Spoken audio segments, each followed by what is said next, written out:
Welcome to the Developing Life Podcast.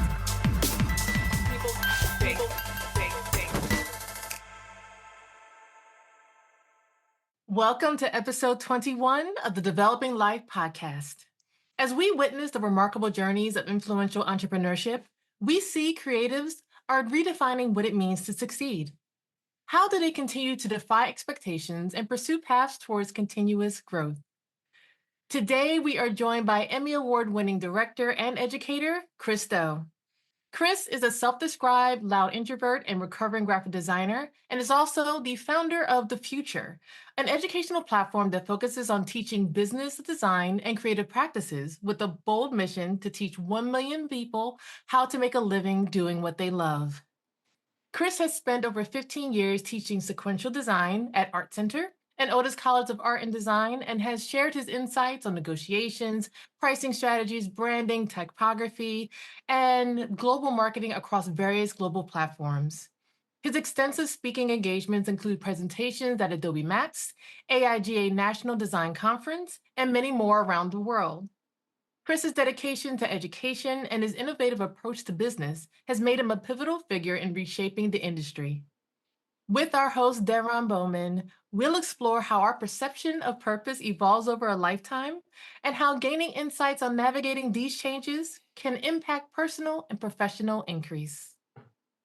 Thank you so much, True. Appreciate you as always. Chris, welcome. How are you? I'm doing great. Thanks for having me on the show. Good. Yeah, it's exciting. I've been waiting 6 years, I believe, for this. So we'll get into that in a little bit. Okay. Welcome everyone in the audience. Thank you all so much for joining us for this conversation about defying expectations. Whose expectations? Society's and ourselves.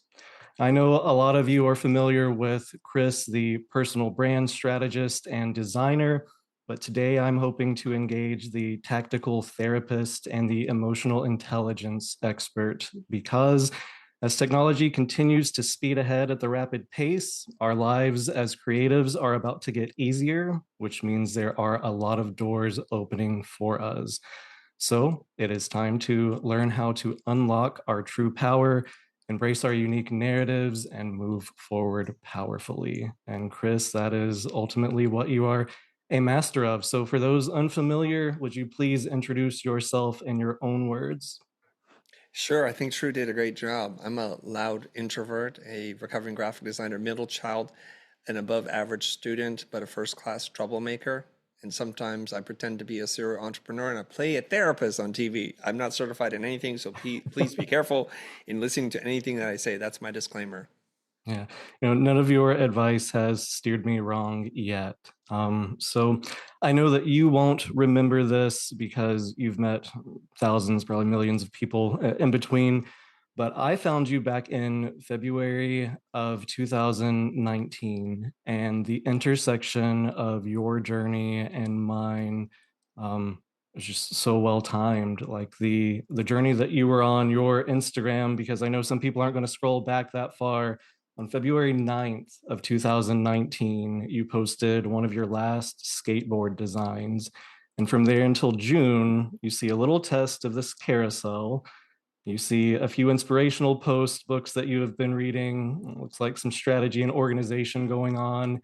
And then this just whole new side of you dropped. And it was amazing for me because I stepped in, learned a ton from you, and then left. I went, grew my photography business, and then I came back to your information towards the end of December that year, and everything was different. And so that's what I would love to explore from your perspective, is that shift, that change, and what you were feeling, what led to that redefinition, because you were already successful. Sure. Was that the question, or are you leading to? Yeah, so I just want to examine what were you feeling during that shift? I know that you found carousels that were inspired, I think, by Michael Jonda at that time. He had posted some, he'd been getting some really crazy results.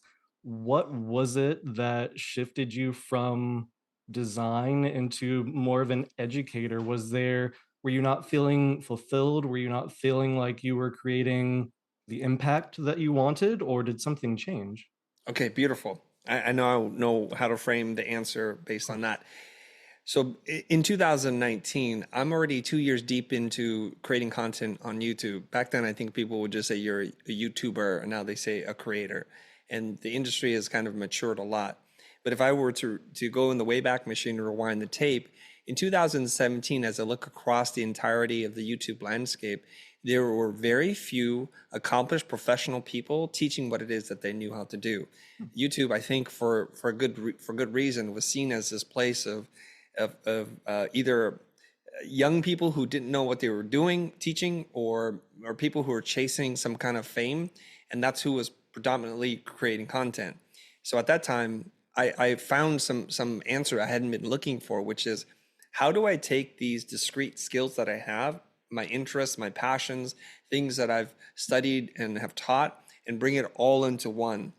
As I'm out on the stage talking about these kinds of concepts, I describe it as we're all kind of living a very fractured existence. There are pieces of us that we show one part of a community and other parts that we show to a different community. But very rarely do we show all of us to who it is that we're speaking to, unless you're really, really close to someone. So I've been on this mission in the last couple of years when I speak about personal branding, is to help people find themselves, to find their voice, to fall in love with not only their strengths, but their weaknesses, so that they can heal, so that they can become the integrated self versus the fractured self. And so in jumping onto YouTube, I'm able to tie together my experiences from entrepreneurship, things that I've learned in doing hundreds of sales pitches, combining my love for design, typography, presentation design, storyboarding, storytelling, and just my overall love for teaching and learning, all integrated into like one little package. And it's the beginning of me finding myself. And so Instagram just becomes the second part to that chapter. I think the first part is me showing up on YouTube, then finding out what to do on Instagram almost 2 years later. So what age was that, Chris, that you were just starting to step into finding yourself? Well, in 2014, I would be 42, Okay. I So think, if my math is right. listening to a few of your podcast episodes, there was one that you talked about from the age of 9, from a very young age. You were hyper aware, you were always introspective, you always examined problems. So it took you from there till 42 to really step into your own. What was the journey in between there, and how did societal expectations or your upbringing lead you into a path that wasn't your own? Can you tell us maybe about some of the experiences that you went through that perhaps weren't your decision, but that you still participated in, or took a journey into because it was there in front of you or because it was recommended to you? Yeah. Until we turn 18 and start going to college, a lot of our lives are determined by the decisions that our parents make. I think turning 18, at least in America, means like you're an adult and you can make your own decisions. You can be emancipated or if you wanted to before then, but 18 is that age. Mhm. And so I felt like from 1 or 0 to 18, I was just following along whatever the plan was as best as I could. Now, luckily for me, in hindsight, I don't follow rules or instructions so well. So I was somehow able to escape adolescence into adulthood, mostly as who I wanted to be. My parents wanted me to do something safe and traditional. My dad, he has a very interesting philosophy about money because more money means more problems. He didn't wish for me to be rich or to be wealthy by any means. He just wanted me to be safe. And I think that's like as much as a loving parent can wish for their children to be safe. And for him, the world of design and creativity meant unsafe, unpredictable, and something that you can't really rely on to make it for yourself. And I think Asian parents, Asian culture in particular, it's not often that when children are still struggling through their careers, that they're forced to leave their home. You can stay and live with your parents until you're 30 or until you're married or whatever, and sometimes even after you're married. And this has been the case. So I think my dad's thinking, you know what, this is what I know. This has worked for previous generations. Get a good education, do something very traditional. The stereotypical things are like a doctor, attorney, an accountant, something in the engineering science space, that seems pretty safe. Yeah. And I didn't want to follow that. So I found my real voice when I had to face the reality of what am I going to do after high school? What was the plan? Because prior to that point, people are telling you what to do. And it's not until I find my path into graphic design that I start to get a clue as to who I was supposed to be in this world. And I really clinged on to that identity. And I used to tell people all the time, I'm a graphic designer. I would say that with great pride. I'm a graphic designer. That was my identity for a really long time. And now you're a recovering graphic designer. So what is the contrast? Good question. Well, I start to think about words a lot now, and it's kind of weird because I pursued design to escape words, like because I don't talk good as one would say. But then I start thinking about words and the power of words and language and how they can encapsulate our feelings. They can store our memories and frame experiences very specific ways. So when we say we're a graphic designer, you kind of think like, what kind of other designers are there? They're interior designers, fashion designer, culture designers, business designers. So I was thinking, well, what does a graphic designer do? Designs graphics. An interior designer designs interiors.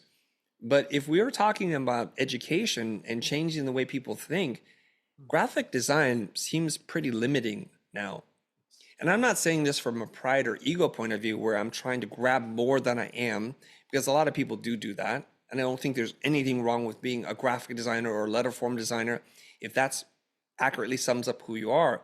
But my aspirations and my skill set expand beyond that. So I want to start thinking about things differently. And so that's why I say I'm a recovering graphic designer. Why do you think it's so easy for people to fall into that snare? Because my personal journey pretty much dictates exactly what you said. I found your content, especially through COVID. It allowed me to redesign my business. I was doing media production for conventions in Las Vegas, the city that never sleeps, and then all of a sudden found myself without any source of income. Transitioning into design was something that I had always wanted to do. My childhood created an environment that did not allow me to pursue that, and similar to yours, did not encourage that pursuit. So it was so refreshing to find your content and start making progress in that industry. As I immersed more and more, I did realize that if we peeled away the graphic design elements, you were really teaching communication and consistency and how to connect, which is something that can be leveraged in multiple ways. I feel like now we live in a society where a lot of people are unfulfilled and it's attached to a title. So, can you talk a little bit about the danger of intertwining your identity and your perception of success with a label? Yeah, I think labels are pretty convenient and serve a very utilitarian function for a lot of different things. When you run into someone in the street and you're trying to figure out each other, like what's your faith, and you might be multi-faith, I don't know, but you'll say one because it's a little easier to process. Mhm. What do you do? Where are you from? So these are all clues about who you are. It's not everything, but it's something. So if I were to walk into a space and say, I'm a forward-thinking revolutionary educator who uses social media platforms, their head would explode. So if I said I'm a graphic designer, they're like, oh, I know somebody. My cousin Charlie does that, or my aunt May does that, or whatever it is. Now we can understand things. And I think one of the challenges around communication is to package information in such a way that the transmitter and the receiver are on the same wavelength. Mhm. You've seen this before. Two people are speaking mostly at each other. No one's understanding anything from the other side. So we use labels like that. Like I'm a therapist, I'm a doctor, I'm an attorney that works in a certain industry. People understand that because we've come to understand these as broad terms that we can use. What becomes really interesting is when you use two terms that people understand and you bring them together. Like, for example, many years ago, there was a film, it was called The Horse Whisperer. And famously during the trailer, Robert Redford's character says, I don't help people with horse problems, I help horses with people problems. And I was like, that's great. So this term I'd never heard before, horse whisperer, is now used. You can be an accounting whisperer. You can be a story whisperer. And so we understand, like, we can take two ideas that we understand, and combine them together to make a new hybrid meeting that is more specific to what you do. Now, I do want to say something. What you do is not who you are. We know that because at one point in your life, you might be working at an office in a cubicle doing like pushing paperwork around. Nothing wrong with that. And then the next day, you find this drive to be a painter or a sculptor, and that's a reflection of an activity that you do, but it's not who you are. So when we get into personal branding, so many people get stuck on this idea of like, well, my personal brand is I'm a broker, or I'm a real estate agent, or I'm a designer. No, that's what you do. That does not sum up your beliefs, your values, your preferences, your affinities. There's so much more to you than that. So we want to be able to separate those two things, that what you do can change. Who you are probably doesn't change too much, like core. I love that. That is so powerful. So back to your narrative, considering your journey, you're 18, you're free, there's a distance of time before you achieve your own success or realize it in your own way. Can you share the specific moment or experience that dramatically shifted your understanding of your own purpose? Or was it a gradual thing that happened step by step until it built up to a point that it was just unavoidable that you stepped into something new? Mm. I can recall in my own life a very specific timeline with specific milestones, and each time I hit the milestone, my life or the future starts to change again, Mhm. and I can recall those pivotal moments in my life. So the first one was when I discovered that you can be a professional graphic designer and make a living, and that's when I met Dean Walker, who was a graphic designer, and I'd never even seen one before. I didn't even know these types of people existed, and so that set me on a course to like pursuing a career in design, and in being accepted into Art Center was a big pivotal moment. And this is the first place that I feel like these are my people, and I feel at home. Like I look around and everybody's in different shapes and sizes and different energies, but they all want to be creative humans. And to bring that many creative humans together, I think at the time, a student body of like 1,200 people, even though I felt like an outsider still, I felt less like an outsider. And each step of the way, getting a job in advertising, starting my own firm, were just different milestones that then took me in different paths. Meeting Jose at school, and then later on, many decades later, saying, "Let's go and start making content on YouTube." At that time, was the craziest idea anybody had said to me, because it was the antithesis to who I was, my very nature. I'm a socially awkward introvert. Let's work behind the camera, let the work speak for itself kind of guy prior to that moment. I hated sales. I hated talking about marketing. And I didn't realize that pitching new business was sales. I didn't even realize that connection. I know I'm a brilliant, smart person. I didn't realize that because I thought still at that time, if you put together the right combination of images and words, you get the gig. What I didn't realize was there's a whole other layer of building rapport with the other person, making them feel seen and heard, understanding their inspirations and how they make decisions was one of the biggest factors in whether or not we would get the gig. I would love to explore the topic of network and friendship and who you surround yourself with a little deeper, because that is ultimately, I can definitively say that your design education allowed me to redefine my business, but your humanity, your empathy, and your study of emotional intelligence is the thing that has really helped to redefine my life. And one of the things that set you apart from other influences that I had great respect for throughout my life was the fact that you surrounded yourself with a team that uplifted you and you shared the spotlight with them. You literally built a family setting. Without going too deep into my past, I was put in a scenario where I didn't have many relationships while I was younger. And so that is something that is extremely important to me now. As an introvert, it has been very hard to build that. And because people are people, sometimes your first connections are not the right ones. So, first, I would like to ask just outright, do you think that skill or network is more valuable in business? Oh man, that's a tough one. I want to say the answer is yes. Okay. And I'm being tricky here on purpose, okay? Okay. Because we all know this. If you're in a powerful network, doors open for you, connections are made, introductions, referrals, and status, and all that kind of stuff. But in order for you to get into those networks, generally speaking, it's one of a couple things. Either you have a fairy godmother who's looking out for you, you were born into money, so Nepo baby, or you've earned your place in that network through the repeated practice of a singular skill set. And that's what gets you invited into these rooms. Now, I know this might sound weird to some people. I'm 52 years old right now. That's not the weird part. The weird part is I'm being invited into dinner parties and very small room conversations with people that I think, what is the common thread here? Everyone is ultra successful. I'm probably the least successful person in this group, financially speaking. And I'm being invited into these rooms and they're asking me about my ideas and opinions. And I keep reflecting on this and saying to myself, what did I do to get here? And if you were to take away the skill and the disciplined practice of doing something repeatedly, I'm not sure I would be in this room. I'm not sure I would be invited. That could just be my fear. So I don't know how you get into these better networking groups.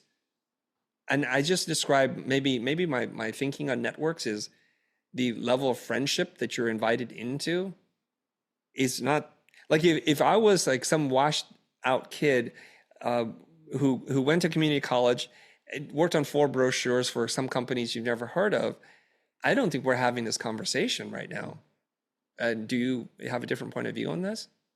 No, I'm just curious because it is one, just something that we all, I'm sure, have observed that we get passed over for opportunities that we are more than qualified for. In some cases, we've come back to find out that it went to a sister, brother, aunt, uncle, cousin, someone who was connected to family.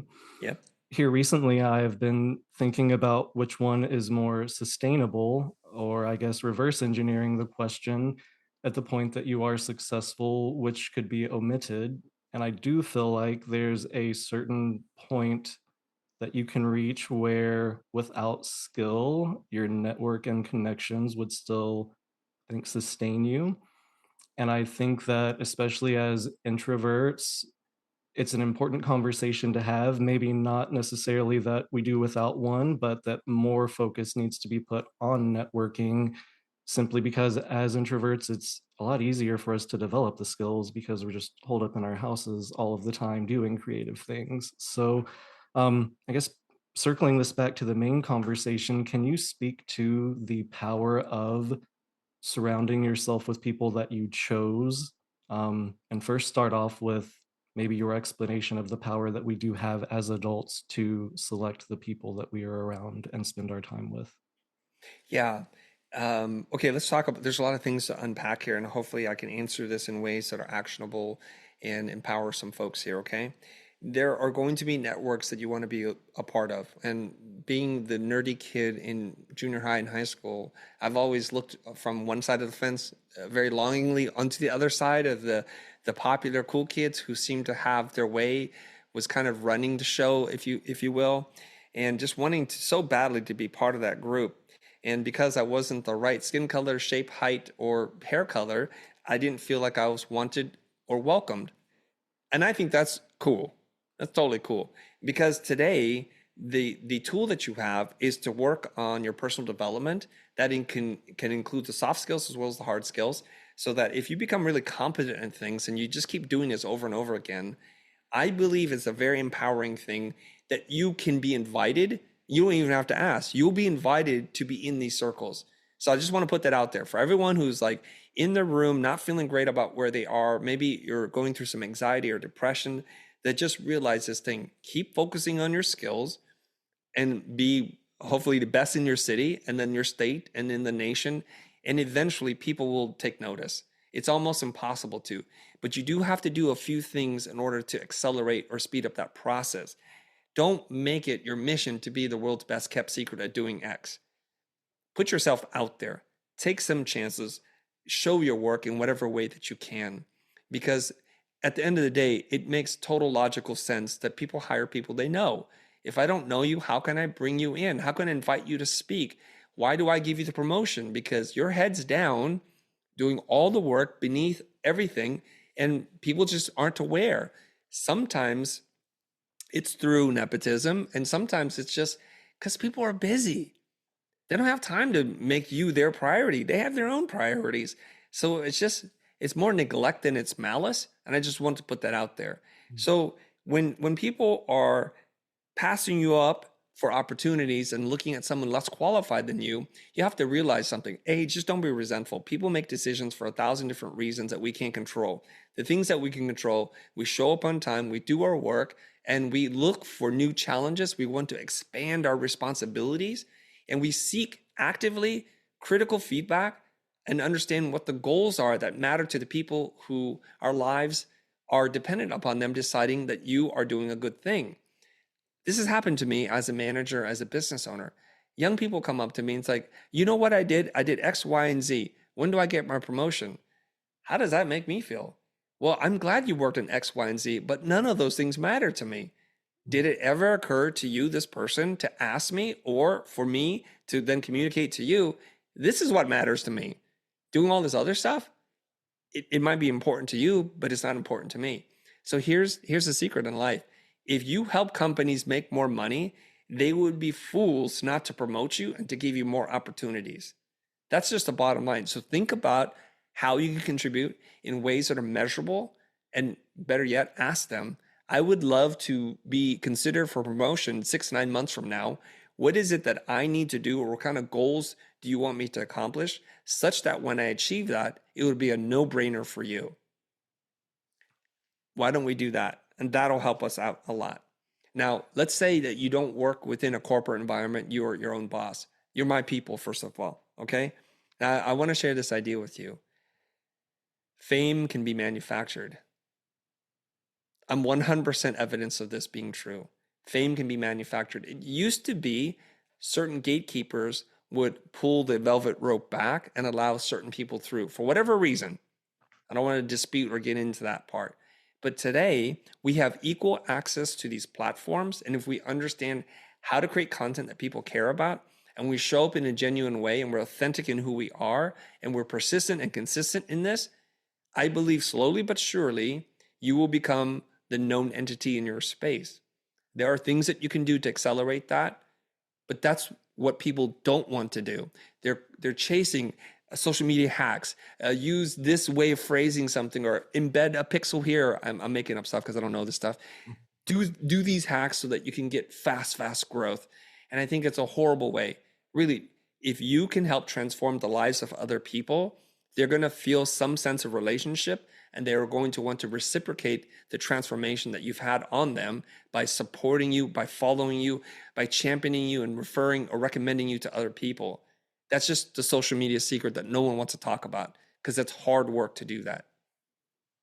What are your top 3 pieces of advice to help people, or how did you step into this role? Because you went from behind the scenes to a national audience, and as intelligent as you are, as polished and professional as you are, you're still a human. So there's still going to be nerves at the start of that journey. So what was that like for you? What did you do to overcome it? And then what are your words of wisdom for us now having conquered that? Okay. I haven't conquered it. I just want to put it out there. I'm struggling just like each and every one of you. Just the struggle becomes smaller and smaller each and every time we do this. There are a couple of things. Now, hindsight is 2020. I can tell you what I would have done if I could have talked to myself. I'm not telling you this is how it worked out for me, but I can see the mistakes that happened in the very beginning. Number one, when you create content, when you put yourself out there, it's a very egocentric way to look at the world and say, well, how would they judge me? Well, this is really not about them judging you. It's just about you kind of figuring out who you are, figuring out your voice and what it is you want to say. And if you could just think about it, and I think Austin Kleon said this, just think of content creation as a form of public journaling, right? Like I write in my notebook. I don't journal, but I write all kinds of notes and conversations, but I don't often share them because I think, well, who would think this is valuable? And that's the number one mistake that we make. So let's just post this for ourselves first, and let's not worry about who shows up. And I think we get caught up so much in like, oh, I got 25% more engagement on this because I did this thing. So then after a while, if this is how you behave and how you work, then you wind up being a slave to your audience's reaction to your stuff. And this is a very extrinsic way to stay motivated. And this is not a good measure. Now, when I talk to people inside and outside our industry, I hate to say this, but the common theme in all of this is, as kids, as perfect as our parents were, they were not perfect enough. That all of us could have used a little bit more love, a little bit more encouragement, and for them to accept us unconditionally. And if we all got that, we would be in a much healthier place right now. But the sad truth is we didn't have that. So we're still now kids trapped in the bodies of adults, looking for that validation, looking for that love from some other place. And I have to tell you that it's like this thing, it's like bottomless pit. There's a black hole inside of you that no matter how much affirmation and accolades that you're able to acquire, it will never, ever be enough. And you'll be forever chasing this. And the only solution I know how to plug up that black hole is to have really long conversations with yourself, hopefully supervised with a therapist or a coach or a friend or a mentor, somebody you really trust, to help you work through this process so that you become internally motivated so that you know who you are. The example I love to share with folks is when I create work, I know it's good or I know it's bad. And if it's bad, I'm going to fix it before I put it in front of a client. And if it's good, I don't really care what the client says at that point. And if they say it's stupid, I'm like, okay. They said that's the dumbest thing we've ever seen. I say, okay, I guess that's your opinion on this. We won't be working together. And I respect that it didn't work out for you, but I know this work is good. I don't say that out loud. I just say that internally, right? But to imagine, like if I made something and I didn't know if it's good or bad before I showed to someone, that would be the craziest idea ever. So they're like, that's trash. You barely even tried. And then all of a sudden, I am my work. Therefore, I am trash. I'm not trying. I'm half-assing everything. That's not the case.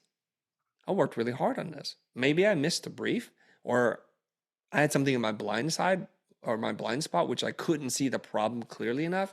And that's a fault that I can grow from. I can learn and be better next time. But this is the problem with lots of people. They create content, a video, a post, and they're like, I don't know what to think about it. And then the world is going to tell you, it sucked. We don't care. It's boring. But you're not boring. You don't suck. So I think everybody needs to get really in touch with who they are and understand, is this good? Does this reflect my intention? And if people have a bad reaction to it, I'm like, I don't know. That's what I could do. I'm sorry you're upset about it, but that's how I look at the world. I'll do better next time.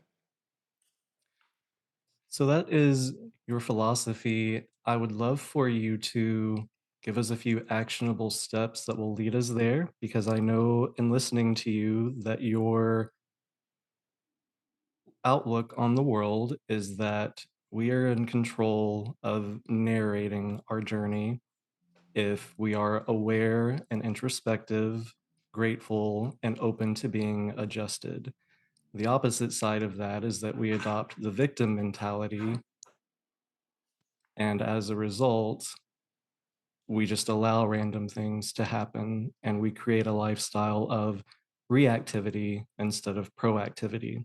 So, how do we adjust that mindset? And I want to ask specifically for someone who has gone through experiences in which they are the victim, perhaps childhood trauma, things that were forced upon them, things that were completely out of their control. How do you defeat those narratives when they're real? Yeah. Okay.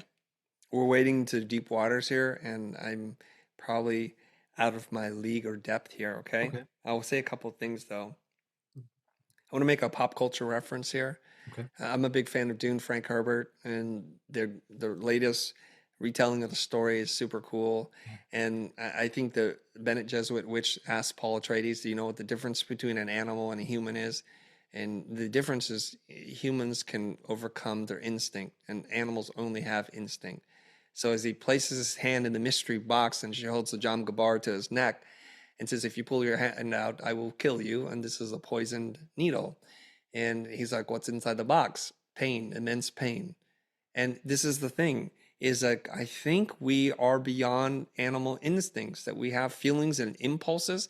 It's our ability to manage these feelings and impulses that keeps us as a civil society. So if I see you rocking around with a cool phone or stereo and I want it, I definitely do want it, I don't just bash your head in and just take it, because I can control my impulse. Also, if I meet somebody who's married, I'm like, well, I lust after that person. I control my impulses. And so if you have agency, and we can define that in a lot of different ways, if you have the ability to make a decision and you're an independent human being with free will, meaning you live in a country that you can say and think what you want for the most part and do what you want, then at some point we have to let go of our old story, the old narrative, and say, yeah, this one's on us. Yeah, I'm not saying me. Somebody could say I was abused as a child, verbally, sexually, physically, all those kinds of things. And I escaped an autocracy or monarchy, whatever. And I was able to get into freedom. But you don't want to let that be the entire narrative of your life. At some point, you got to say, you know what? That's enough. I'm going to close that chapter in my life and I want to move on, because that's a heavy thing for you to hold on to for the rest of your life. Now, as I said before, no one grows up in perfect, ideal circumstances. No one's in the perfect house, raised by the perfect parents who always knew exactly how to make us feel seen and heard. I think I'm a pretty good parent, but I'm far, far from being a perfect parent. And so at some point, I think, Davron, we have to just say to ourselves, am I in control? And it's a hard thing to do, because it means that you have to admit that the things you have in your life, your health, your wealth, your happiness, your success, that's on you at some point. Now, the moment you decide today is the day, it's on me, I'm not going to let my past dictate my future, your life can begin anew. And I've made the daily practice of saying everything that I was yesterday is just a memory. It's an illusion. So I try not to become attached to those things. And I'm sure you already know this, but there was a period in my life from ages, 1 to whatever, 18, on average, I would change homes or schools every 1.5 years. So my sense of home and family were really kind of unsettled, because I didn't know where I was going to be. And I really hated that growing up, but I've come to appreciate as an adult that instability allowed me to find myself no matter where I was. It allowed me to focus on other things, to become self-reliant, self-resilient, and to be accepting of myself. There's a doctor, I'm spacing on his name right now, John DeMartini. He has this philosophy, and it's pretty radical therapy work, in that there's no such thing as a purely bad thing, and no such thing as a purely good thing in terms of an experience. That all your bad experiences provided good things for you. So, okay, let me line it up for you, okay? I'm an ESL, first generation immigrant refugee from Vietnam. My parents worked all the time, didn't have enough time for us, didn't speak the language, understand the customs and the culture. So I was constantly a fish out of water for most of my life. And we moved into neighborhoods. In some neighborhoods, I was not dark enough. In some neighborhoods, I was not light enough. And this was a problem. And I got into fights. I was misunderstood. And I always felt like, you know what? The greatest power someone could grant me is the power of invisibility, because I just wanted to be invisible. And so I hated this narrative for a really long time. I just didn't like my life. But later on, as I grow up and I start to realize all those things were gifts meant for me to become who I am. Because I keep thinking, what if I stayed in one home, if I was born into the dominant culture where I fit in with everybody? Now, if the wind would blow, I'd be like, oh, it's kind of cold. I can't handle that kind of temperature change. It's so frigid right now. And then I wouldn't know, like, can I overcome this seemingly insurmountable obstacle? I'm like, I don't know. I've never been tested before. So all those challenges have forged me into the person that I am. All the bad experiences, getting into fistfights and getting into all kinds of trouble, some of it my own doing, I must admit, allowed me to become this person. Me holding my voice for 25, 30 years allows me to spend all this time now using my voice. So there's good and bad. There is. That is a beautiful way to look at it, and honestly, the most powerful, that in every scenario, at the very least, there's a lesson if we're willing to accept it. Chris, I'd love to spend our next 10 minutes together just delving into what's next for you, and then we'll open this up to the audience. Okay. Your ultimate goal is 1 billion. Right now on Instagram, I honestly thought you would be at it before this episode. I was so nervous, but now I still get to ask. So you're Yes. approaching 1 million on Instagram, over Yes. 500,000 on LinkedIn. You are a testament to the power of moving through fear. I want to know how this latter part of your journey has impacted you, the things that are most significant and important to you right now, and then what is next, especially if there's anything dealing with fashion, because initially that's what I wanted to bring you on here for. You Mm. look incredible. You're all dripped out. I'm sad that I don't have enough time to come back around to it. So, hopefully we'll reconnect later. But can you just share some thoughts on your journey of success, the impact that it's had on you and those around you, and what it means to you? Wow, there's a lot there for me to unpack. The first thing I wanted to say that you say you're a testament to being able to overcome your fears.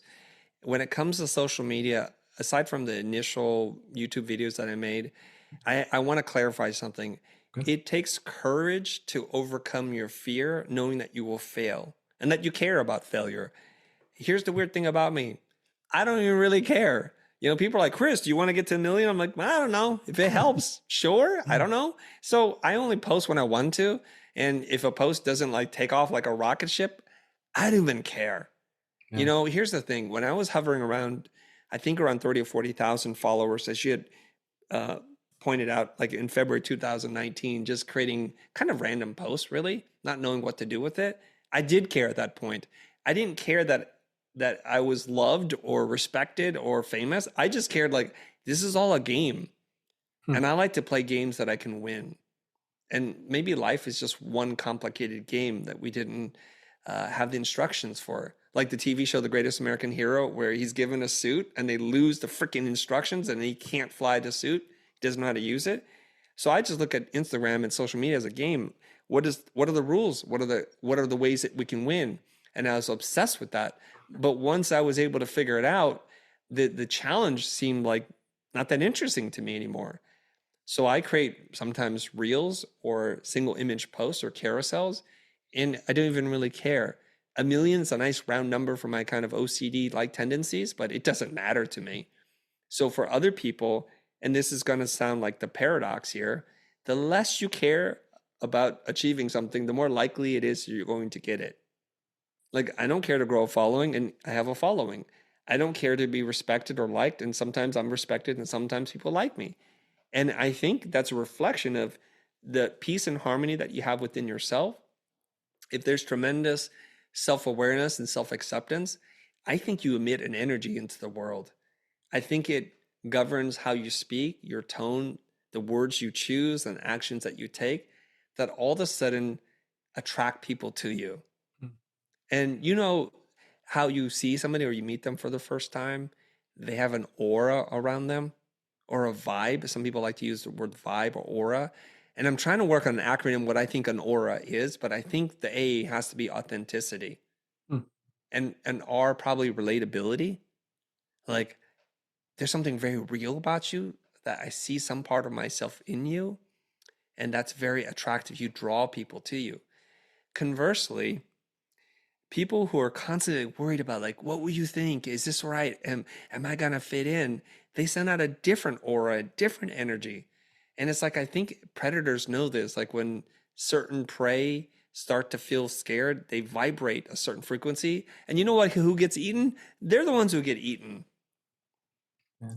I'm so glad that you said that, because yes, it's almost like the less you care about others' perceptions, the closer you draw to the people that are truly meant for you, because it's the real you.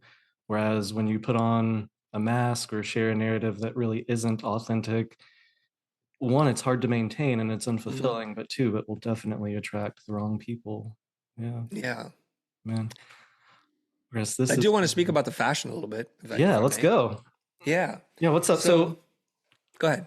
So you had the post. This is what started this all. You've been teasing, and it's like I'm waiting for it, man. Like I've listened to so many of your podcasts, and Yes. I've been following you. You've got, if no one knows, he's got a highlight reel on Instagram that is nothing but fashion, and it's amazing. It's just like your collection of happy experiences from all Yep. over. So, what is your interest? Is this your next stepping stone? Is it just a passion? You're going to share more of it? What's up? Yeah, I think so. Okay. I think there are the things that you say, your tone of voice, the things that you do. There's your physicality, your physiology, like how you look. Some tall people transmit a certain energy, shorter people transmit a different energy. And then there are things that you wear that signal to people who you are, your beliefs, your opinions, your perspective into the world. As a socially awkward introvert, I always find it very daunting to go into an event or a space where I don't know anybody. It's like flashback to junior high, right? Like I don't want to eat lunch by myself. And I'm not even lying. Like I just went to an event where they brought together 17 or 18 influencers from all over the world. And I just felt like sitting by myself and just staring at the table. That's all I did until somebody eventually would talk to me. So I've devised certain techniques to invite people to talk to me because I'm so socially awkward. I don't know how to begin the conversation with a room full of strangers when it seems like everybody knows everybody else. Now, if you wear something a little bit weird, right? So if everybody's wearing a black hat and you wear a red hat or a green hat or a purple hat or no hat at all, somebody's like, oh, that person's a little different. I wonder what they're about. And they might walk over and it's like, oh, I like that you're wearing orange instead of purple. Tell me more about you. Or, hey, I like the frames that you're wearing. Where'd you get that? Or those shoes, are those mismatched socks? Yeah, we can have a conversation. Nice. So I think for all of you who are a little bit shy in talking to people and meeting folks, wear one little thing that's different and let it be a conversation starter. So when I started to do this, I wore a hat. It says God is a designer. I am not religious. I'm not practicing anything right now. I was raised Catholic, but I gotta tell you, that would just begin conversations, both good and bad. And I'm willing to face the heat, whatever it is. And people would throw comments and remarks. And I was thinking, okay, where else can I take this? So, I like colorful socks and I like to introduce pattern and colors. And I always thought of myself as pretty conservative when it comes to fashion. But in the last 2.5 years, I've really just given myself permission to explore different forms that I've always been a fan of, but wasn't not brave enough to try. Yeah. And it's kind of a funny coincidence now. People are like, whoa, loving the vibe. What are you doing? And I'm now helping my other friends shop and figure out their vibe. Because here's the thing. When you go to a networking event, I mean, most introverts won't, but let's pretend like you're going to go to a networking event. Who do you remember? You remember the people who do unusual things. They zig when everyone's zagging. And you remember that they were really good conversationalists. And you might remember a color or a pattern or something. But if you think like in a normal day from like a busy conference or event, how many people are they going to meet that day and who will they remember? So all of this in marketing is to be remarkable. Give them something to remember. Give them something to talk about. That's it.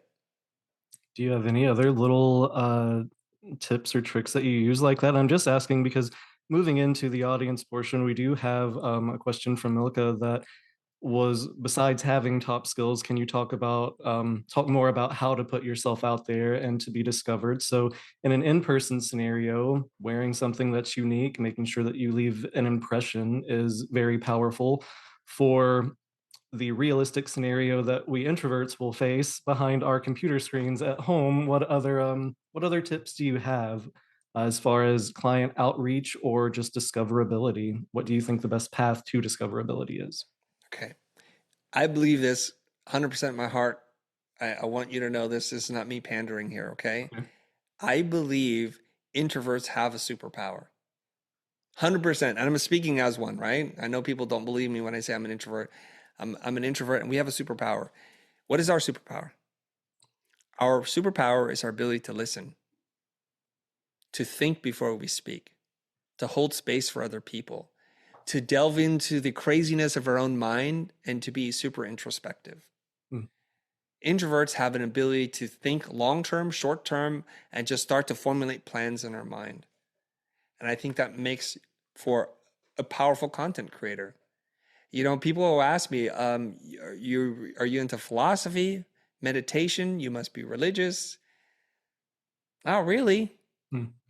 I just had a long time talking to my best friend, me. I've just been in my head for a really long time. And now all of a sudden, when people ask a question like, what do you think about that? I'm glad you've asked, because I've been having a very lonely conversation with myself and somebody else wants to know this answer. Great. I'm going to share it with you. And I think that's pretty powerful. That's pretty dope. So I would tell people that I want to make content so good that I don't have to develop social skills. Now I'm going to tell you a super nerdy story and you're going to laugh at me and you're like, what a crazy head job this guy is. Okay. Okay. Many years ago, I won a ticket through an Adobe live jam session or something like that to go to Adobe Max. Wow. And my partner and I, Emily, she at that time she worked for me. We both got a ticket each, and it's like $1,000 to go to this thing. So it's held in Las Vegas. And Emily at the last minute says, I can't go. I'm like, Emily, you should have told me this sooner. I could have given this ticket to somebody who would have wanted to go. You're killing me. But in my mind, I was thinking, Emily, you're screwing me over because you're my one safety blanket in this whole operation because I don't know anybody. So I'm wandering around the hallways being a weirdo, of course. I think this is like 2018, maybe 2019, barely. I'm walking around and I was thinking, what do I do?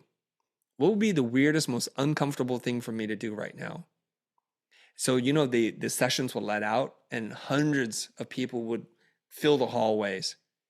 What I decided to do is to imagine the people as a river, and I wanted to be a rock in the river.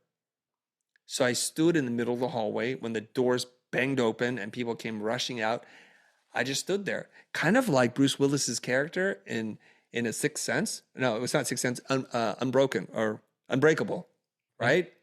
I think was that the name of the movie? Anyways, it's Unbreakable, where he when he touches people, he gets their story and he knows if they've been bad or good, naughty or nice. I just stood in that river and I just stood there as people walked by. I didn't even move. I was just sitting there. And eventually somebody walked up to me and said, hey, do you make YouTube videos? I'm like, yes, that's me, friend. How are you, friend? What do you want to know? I'll help you. Yeah. And that's what I did. And eventually another person would recognize me and I would talk to them for a little bit. And each person who talked to me made me feel a little bit more comfortable in this place. So I don't know how many people were there. Let's say 8,000 people were there. So there were 8,000 strangers. And then there was 7,999 strangers and one acquaintance. And I just kept doing the math. And it's hilarious because I called my wife. I'm like, babe, do you know what I did? I tell her the same story. And she goes, God, you're such an ego freak. You just stood there until somebody recognized you. I'm like, babe, that's my only skill. I'm going to stand here until somebody sees me. And now it's becoming a little bit easier for me to walk into a room where somebody might say something to me and just help make it a little bit easier and do that little icebreaker for me. You know, even if that does sound a little strange, that is such a powerful way to overcome it. I mean, like we search for all of these answers, but sometimes just being still and letting the experience happen leads to such great things. I'm going to give a little quick shout out to our friend Eric Moore, who has joined us, because I know that he lit up when you talked about the power of introverts. You know, we've had a discussion with him about the superpowers that we do have. And that is a thing that we all should recognize, is that little bit of extra time we take to analyze things, to connect with people, to explore deeper questions. Like, all of that is so powerful. So, all right, everyone, this is your show now. So if you have any questions, please drop them in the chat for Chris. Would appreciate it. And Chris, while we are gathering questions, can you tell us how to stay connected with you? If there are any upcoming projects or events that we can support you on, anything exciting coming up, or any shout outs that you would like to give to people who have inspired you on your journey? I'm upset that we didn't get to make it to a discussion on Keir McLaren and Stoicism because that has recently become something I've been super interested in. I've been Mm. following Ryan Holiday and the Daily Stoic, just like those little bites of reminders. So, maybe we can continue that at another point. But yeah, I would love for you to let us know how we can stay connected. I try to make it as easy as possible for you to find me. Okay. You can find me at the Chris Doe on most social media platforms. In many cases, I only have one account on each platform. So if there's a weird misspelling, an extra space, a dot, an extra I or an S in there, please be very, very careful out there. There are many people who are going to prey on you not getting enough sleep and sending money or information that is, it should not be sent out to other folks. And I've been working on this actually, that if you type in Asian bald guy talks and it'll just appear on YouTube, that'll be me. So the brand is going to extend beyond. I'm trying to make it real easy for you to figure this thing out, right? Yeah. Those are those innovative techniques that we are talking about because people are searching that. That's incredible. Well, somebody told me that they forgot who I was, typed in some Asian bald guy talks about something, Yeah. and then when I saw that, I'm like, okay, we're gonna put that keyword, the meta keyword, into every one of our videos. So we're just gonna make it that much easier. So it wasn't my intention, but that's what comes up. So here's a quick side note, tangent. I find it hilarious that you go into some European countries and there's a Thai place and it's called that Thai place. So when you search what's the name of that Thai place, it shows up.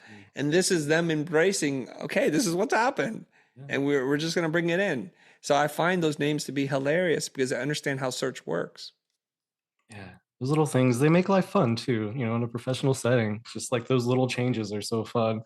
Heather has actually got a question for you, and that is, what do you do to recharge that does not involve alone time? So how do you recharge while also remaining connected?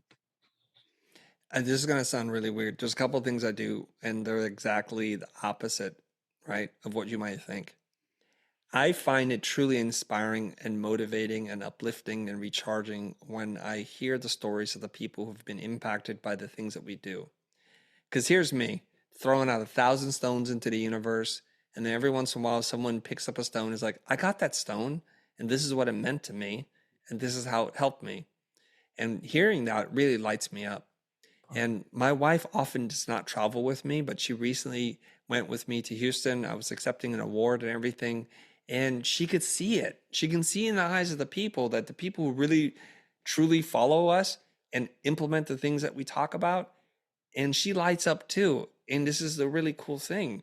I think as humans, as a species, we actually want to see other people do well. We care about people. There's goodness in the world. And when goodness happens, we light up.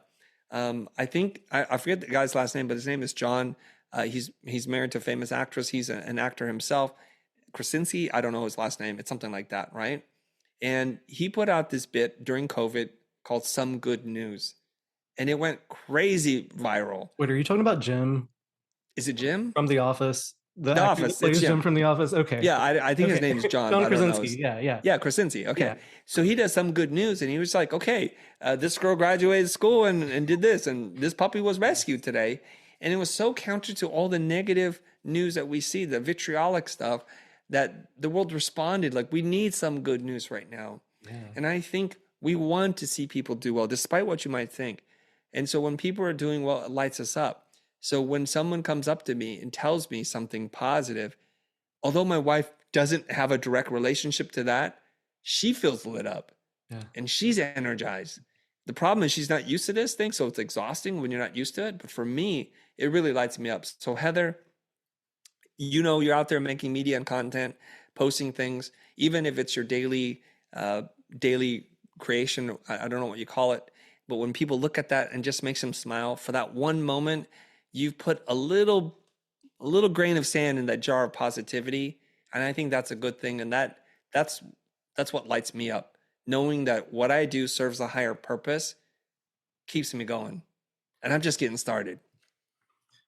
I love that. Okay, so we have this habit of allowing our audience to join in, and in the spirit of the conversation that you just finished, we would love for them to be able to turn their cameras on, say hello to you, express their gratitude. I'm first going to allow Eric on because he has a question that I think would be perfect to wrap this episode up, which is, what is one question? Well, here, I'll let him ask it. And while he's asking, we'll invite everyone else into the room. So take it away, What's Eric. up, fellow introvert? Hello, Eric. Good to see you. Good to see you. What is one question you wish people asked you but rarely do?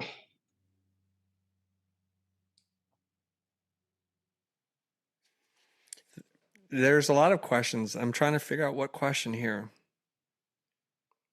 Okay, I'll do this because I was just talking about it. I wish people would ask me, what role has your mom played in your development? Answer it. Okay. Sorry, I didn't mean it that way. No, I got it. I just didn't want to presume that you wanted to know the I answer. do. No, we Absolutely. So I put it out there. I think in traditional Asian culture, women play a much more supportive role. And my mom and dad comes from the old country, comes to the United States, and those systems are in place, and it's tough. And my mom is a super loving, caring, gentle human being. And my wife, I'm so blessed to have my wife, but she loves my mom, like maybe sometimes more than her own parents, you know? And it's because she's seeing what I've seen all my life. And my mom is a very gentle, loving person, but she's also a super artistic, creative human being. That if she were born in this country to different parents, I think she might have been a world famous painter.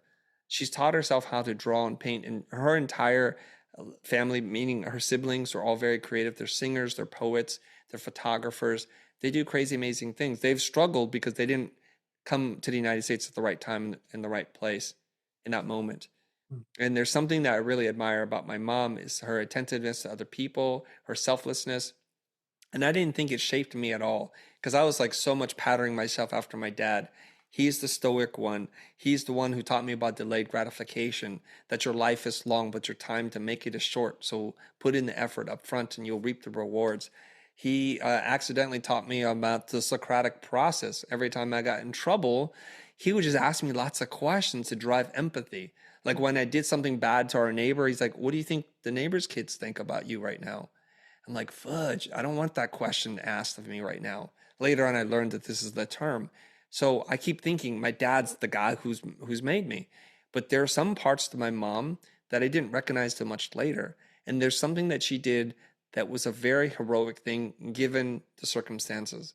When I decided to go art center, my dad probably lost his mind. He's like, this place costs the same as Stanford, and why couldn't he go to Stanford? And what's he going to do with the degree in design? Like, what is that even? And then my mom told my dad, you are not allowed to share your opinion with your son. And here's this little woman, she's like 5 feet tall, tells my father, you're not allowed. And, you know, if you know Asian culture, like that's not even something you can do. But I like to think of myself as a really strong-minded, strong-willed person, that I would do it despite whatever my mom and dad said. But the fact that she shielded me from this, took the bullet from me, allowed me to go through art school. My dad never said anything about it. It wasn't until long after I graduated that my mom told me the rest of the story. And so my mom has been my champion, my hero, my savior, and takes none of the credit. And then that is a shout out to all the moms and the dads out there who do the exact same thing for their kids. And I have to say, I wouldn't be here without her. And Chris, your reflections on your mom's unwavering support and the profound impact that she's had on your journey is truly moving. Thank you so much for sharing that with us. It's a powerful reminder of the incredible influence that those closest to us can have on our lives and careers. And you know, her story underscores the importance of having a strong support system and the role of selflessness and encouragement in shaping our paths and the paths of those around us. So today, as we conclude this episode, I just want to extend again a heartfelt thank you to Chris Do for sharing his invaluable insights and experiences. Chris, your wisdom and passion are truly inspiring. We as a team are grateful, and I personally am grateful for the opportunity to learn from you. To our listeners, remember that every challenge and achievement is a stepping stone on your journey. Embrace your evolving purpose, stay true to your authentic self, and don't forget to take time out to celebrate the milestones that you hit along the way.